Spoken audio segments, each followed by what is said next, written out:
Bonjour à toutes et à tous, nouveau podcast de comment quitter la ville et mieux vivre à la campagne. Je suis très heureux de parler de entraide entre voisins, coopération, on va dire ultra locale dans les territoires ruraux aujourd'hui. Parce que notre projet de changement de vie de la ville à la campagne, il a fonctionné et à son cœur, c'est pas juste il a fonctionné grâce à l'entraide entre voisins, mais il y a la coopération et la volonté d'avoir des relations à la fois d'amitié et qui sont importantes sur le plan personnel, familial, mais c'est aussi des relations très utiles et opérationnelles. Et ce qui est fabuleux, c'est que depuis que nous sommes à la campagne, nous avons des relations avec les personnes qui vivent proches de nous, qui sont autant du bonheur que de l'utilité. On ne voit jamais les gens comme des personnes à être utiles ou pas. On fait des choses et on se rend utile.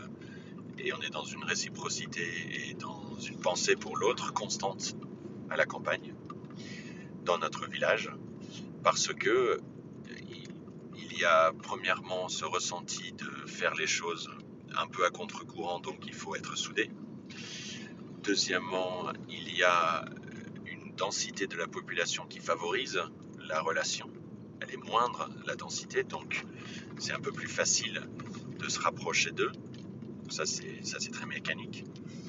Troisièmement, il y a de l'espace qui favorise aussi, si j'ose dire, une relation très, très apaisée, très, très heureuse, parce que on n'est pas les uns entassés sur les autres. Donc, c'est à la fois une question de nombre et de densité, mais c'est aussi une question d'espace. Quand on a un espace très beau en plus à la campagne, parce qu'il y a plus de naturalité autour, eh bien cela favorise de moins se marcher dessus, d'être observateur des espaces des uns, des autres,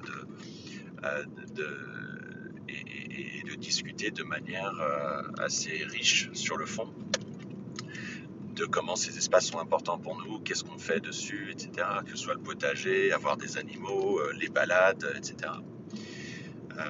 Évidemment, le cliché des personnes qui se battent pour des centimètres de terrain, ça existe. Hein. Et bien sûr, et ça, le cliché entre agriculteurs, par exemple, ou voisins, etc., ça existe. Mais ça, c'est comme des voisins qui se disputent n'importe où. C'est juste un des sujets plus réguliers à la campagne. Mais globalement, ça, c'est un cliché qui est gonflé dans les médias. Euh, mais enfin, il y a aussi euh, cette simplicité de d'objectifs, de vivre avec les saisons, d'anticiper la météo, des discussions qui sont très concrètes avec les voisins, qui sont devenus des amis. Il y en a une que nous adorons, qui est devenue marraine de notre fils, symboliquement évidemment, parce que c'est une personne âgée et on est très très attaché à cette personne. Qui a eu des soucis de santé. Et donc nous, on fait tout ce qu'on peut pour être le plus présent, le plus aidant possible depuis le début, mais encore plus maintenant. Clairement, c'est une des choses les plus intéressantes de notre changement de vie, c'est la relation avec ces personnes qui nous entourent. Nous, on n'arriverait pas à faire autant de hybrides de nos activités s'il n'y avait pas les voisins pour nous aider. Et nous, on vient aider, on pense à nos voisins dès qu'on peut. Alors à quelle fréquence? Vous pouvez peut-être vous poser la question, c'est anecdotique, c'est une fois de temps en temps. Non, non, c'est quasiment tous les jours. Quasiment tous les jours, on a une interaction avec le voisinage qui dépasse juste le SMS, bien sûr, qui permet à chacun de passer une meilleure journée ou de réussir la petite tâche ou l'activité qu'elle a ce jour-là.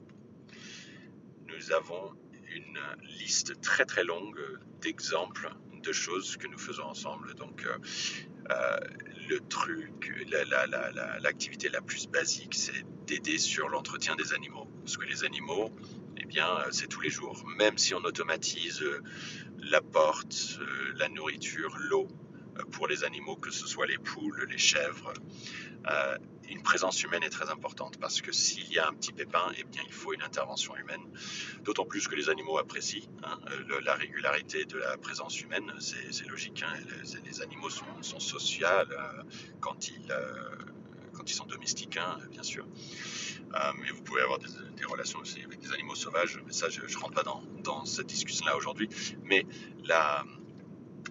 l'entretien, la présence humaine pour les animaux, c'est très important. Et puisqu'on fait des déplacements réguliers, de temps en temps, on a soit oublié ou sinon on prévoit de s'organiser. Donc ça nous permet de quitter notre ferme et notre lieu de vie et de ne pas être encadré de manière contraignante par les animaux. Petite pensée d'ailleurs aux agriculteurs qui élèvent des animaux et des animaux en plus grande quantité, où c'est plus sophistiqué et compliqué et pour qui c'est un métier. Et des agriculteurs et des éleveurs particulièrement qui ne sont pas partis en vacances ou qui n'ont pas pris une journée en dehors de la ferme depuis des années. Et on en connaît plusieurs. Donc là, je ne parle pas du tout de ça. Là, ça, c'est un autre sujet de discussion qui est comment on pourrait imaginer vraiment de manière très qualitative et rassurante permettre à des éleveurs, s'ils le souhaitent, de prendre des jours en dehors de leur ferme, de couper régulièrement dans l'année. J'y crois fondamentalement à ça. Certains éleveurs et certains agriculteurs ne sentent pas le besoin de partir parce qu'ils adorent leur métier, ils adorent là où ils vivent et ils travaillent et ils sont heureux et donc c'est pas un sujet.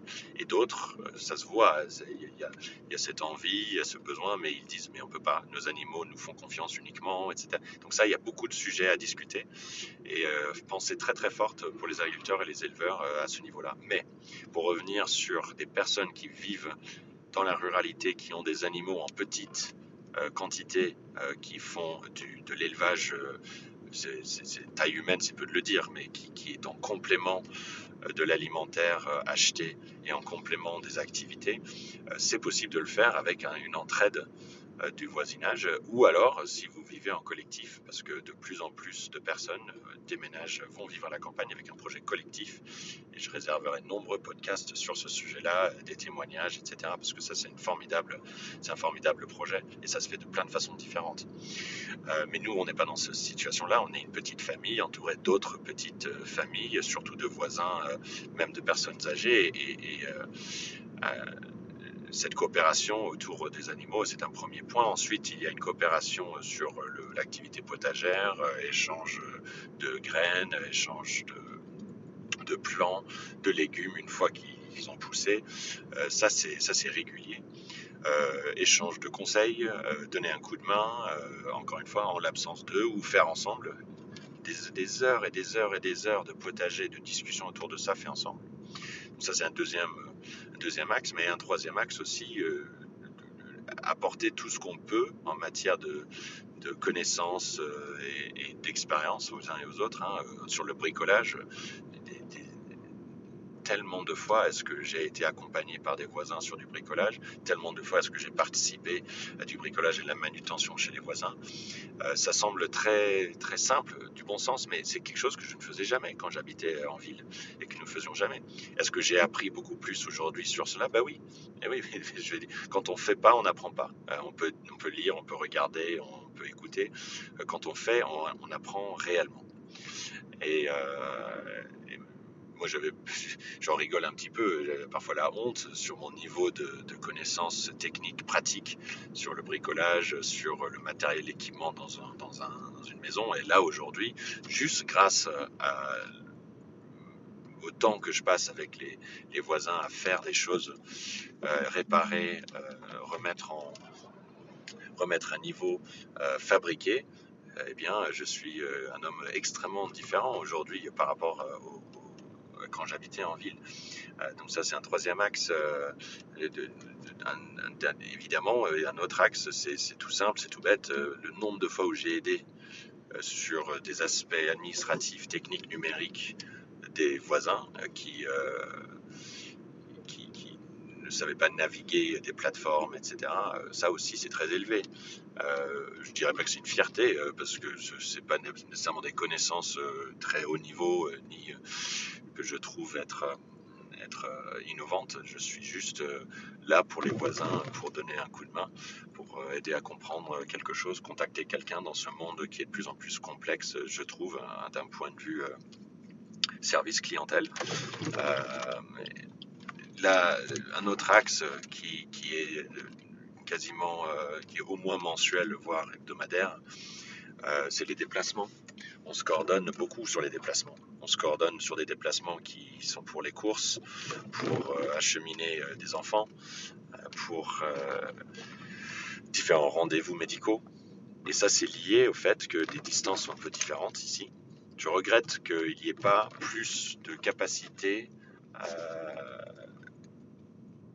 d'une part de transport en commun sur des petites distances. Ça, c'est très difficile.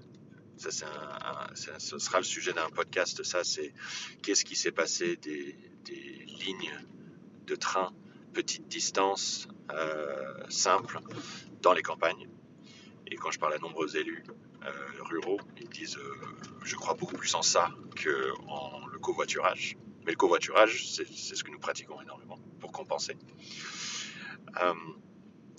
Et ça, c'est d'une part. Et d'autre part, je regrette, et c'est mon combat, ça fait partie d'un objectif sous-jacent de ce podcast et de mon action, c'est de contribuer à ce que des territoires ruraux, des petits villages, des petites agglomérations puissent être de plus en plus autonomes, avec aucun dogme sur l'autonomie. Au contraire, la coopération territoriale est très importante, et même internationale. Mais il faut imaginer que demain, on n'ait pas besoin de faire 30 minutes de route pour compléter ce qu'il y a dans le frigo et pour du dépannage. Donc en fonction du territoire rural, ça c'est plus ou moins vrai.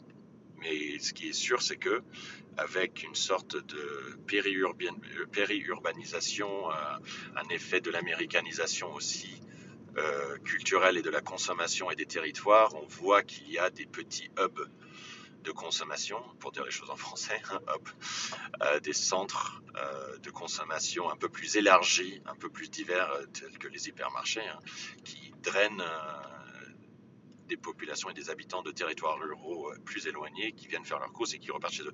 Ça, je suis pas extrêmement fier de ce modèle-là. Je trouve que c'est beaucoup plus intéressant d'imaginer qu'il y ait au moins 80% de ce qu'il faut sur un mois dans un rayon de 15 à 20 minutes, même à pied, dans des villages.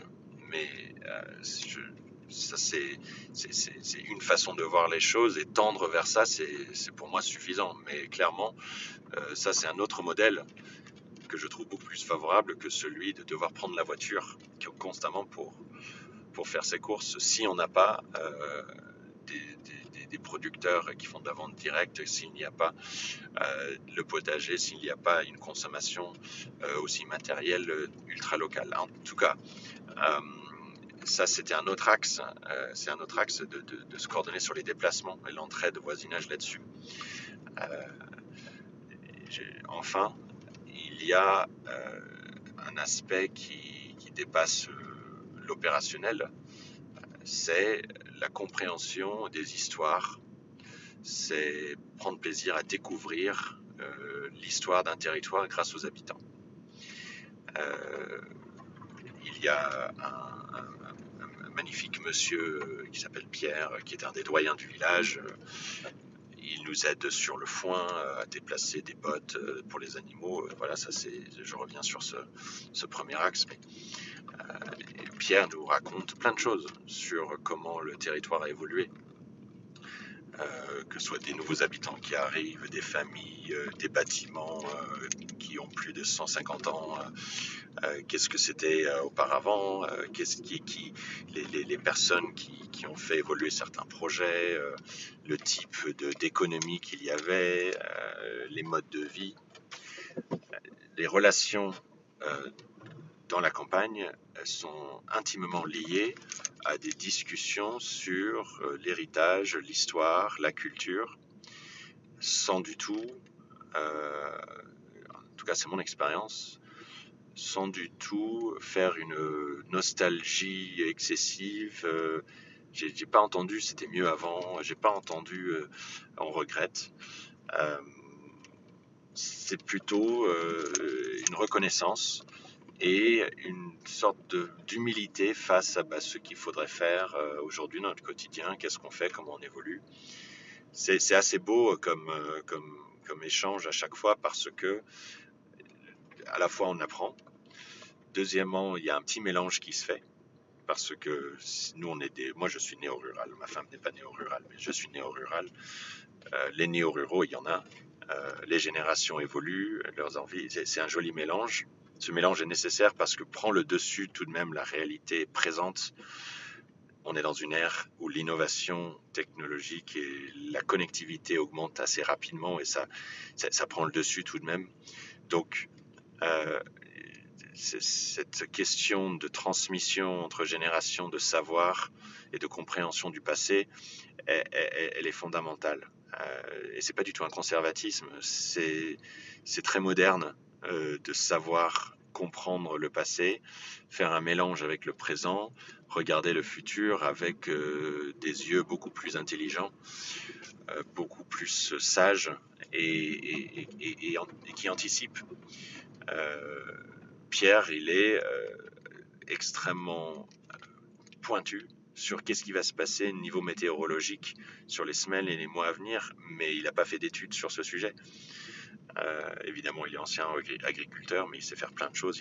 Donc, c'est maçon, etc. Euh, il ne s'est pas encore trompé, Pierre. Il nous dit des choses telles que les animaux vont mettre bas à ce moment-là. Il va avoir de la précipitation un peu plus élevée à ce moment-là parce que j'ai vu ces signaux-là. Donc, il y a, pour quelqu'un de très cartésien, je suis assez dubitatif quand je n'ai pas une sorte de démonstration. Et donc, je suis épaté par la capacité technique d'anticipation de personnes qui sont sur ce territoire et qui observent la nature, qui observent le comportement humain, qui observent le comportement des animaux, la végétation et même la société. Alors, est-ce que ça veut dire que il y a suffisamment d'espace pour faire le lien entre les sciences sociales, politiques et les sciences écologiques de pratique, de terrain, les sciences humaines de terrain? Est-ce qu'il y a suffisamment d'espace là-dessus? Non. Non, non, on doit augmenter cela. C'est-à-dire que euh, quand il y a cette phrase, que d'ailleurs nombreux élus ruraux utilisent, que nous on est du terrain, et les Parisiens ou ceux qui sont à Paris ou en ville ne comprennent pas le terrain, ça c'est révélateur d'un manque d'espace et d'un manque d'aller-retour, de trait d'union entre rural et urbain, premièrement, mais aussi entre des personnes qui savent valoriser un savoir de terrain et pratique,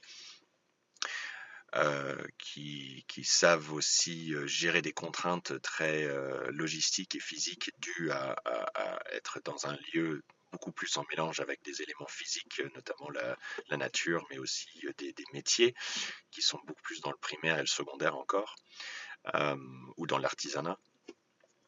Euh, et les personnes qui travaillent beaucoup plus avec dans le tertiaire ou le quatrième secteur dans l'innovation technologique et tout simplement pour dire les choses de manière simple, avec un ordi, avec le téléphone, beaucoup plus en visio, etc.